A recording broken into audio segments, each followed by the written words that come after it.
Yeah, so Troy was saying, really loved the comment about how a lot of people expect the dogs to be perfect, right on the mark. It's, I think it's a real. I think I want to share the reality of dog ownership and dog training and what that process looks like, because having taken dogs from like really zero right through their life, with the police dog training that I've done, it's, you get to see dogs over and over and over again go from like here to the very end, like retirement, let's say 8 years old, 9 years old, 10 years old, from 8 weeks old, over and over again. And you get a very good handle on what that process looks like and how it's ever changing, constantly evolving.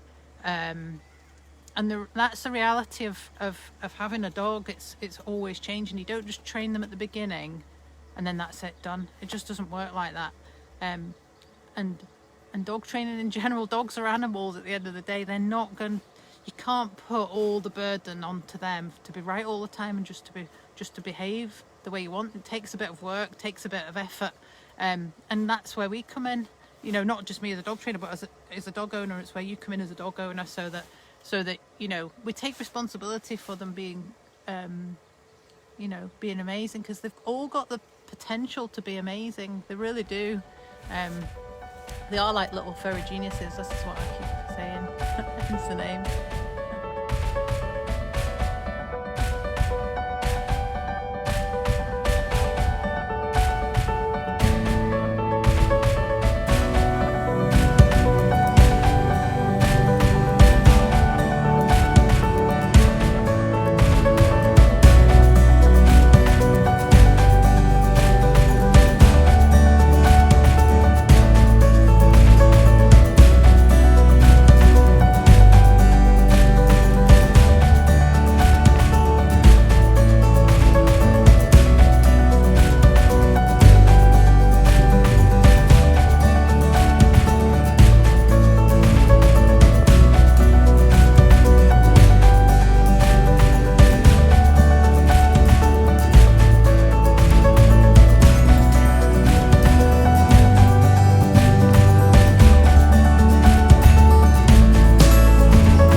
A bit mediocre, and this is the reality.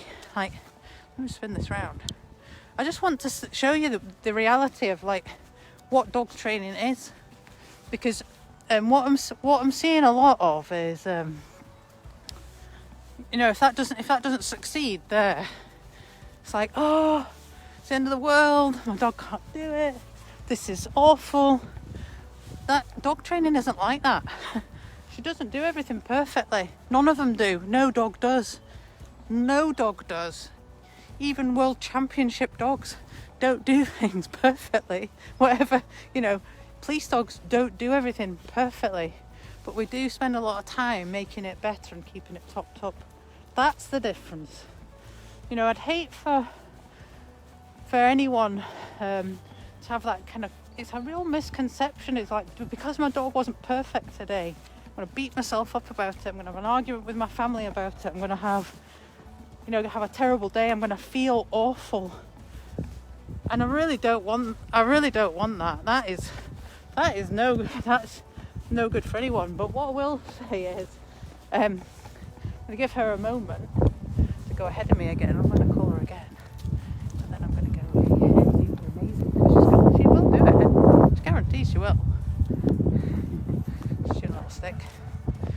But I don't go, oh, my dog's not recalled, it's a disaster, beat myself up about it, I'm going to feel awful, just feel awful. Come in, come on, good girl. Because dog training is just not like that, alright? So, any questions?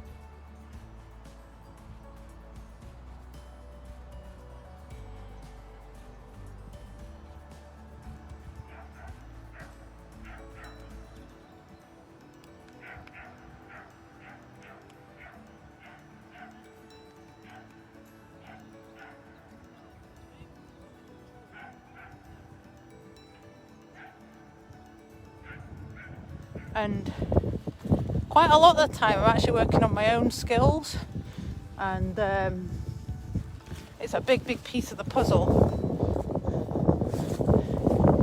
And the other thing is, I'm practicing them where I know I'm going to get success. There's nothing about, really. There's a few dogs getting walked, but there's lots of space between us. I'm not trying to tackle things head on, dogs right up close to us and, all that kind of thing. The biggest distraction for them at the moment is probably just scents and smells, so really keeping it simple, really simple. So Debbie's asking, my question is, I really struggle at times with Murphy. I think he gets frustrated with me as I'm not quick enough to reward. Due to my mobility at times, he just bark. I can capture the attention, however, he predicts that I'm going to ask him to do what I'm going to ask him to do. So we end up in a mess sometimes. So absolutely, the kind of mechanics of things, if you have a little bit of trouble with mobility or coordination or balance, quite often can be the thing. There can be all sorts of things, but you can totally adapt games and rewards to take account for that. And sometimes it's just a little bit of thinking ahead. Quite often, you saw me sort of creating a reward event, if you like, there. Hopefully you saw it. Hopefully you saw it on the other video. I've practiced at getting that really smooth, and it's taken a long time to do that. It's taken a lot of actual practice to do that. And that's what, see the things like the food play course and things like that, that's what that's for. It's so you can practice the skills of it. I'm just shutting the door a minute, hold on, let me just move that thing. And it is so that you can practice the skill, practice the mechanics of it, but slowly at first, and then build it up, or not necessarily go fast with it, but adapt it to a way that you can comfortably do it, so that the two of you can stay connected, and you build a way to be able to deliver rewards in a really smooth way. So it does take practice, and that is a piece of the puzzle where I would say spend a bit of time practicing either adapting a game and just making it smooth, so that you're a step ahead of him all the time. If we're a step behind a dog that gets frustrated, not frustrated easily, but it's like, come on, hurry up, lady, I'm too fast for you. Actually, just we need to be a step ahead all the time. And practicing those little skills can really help with that. So that's my top tip.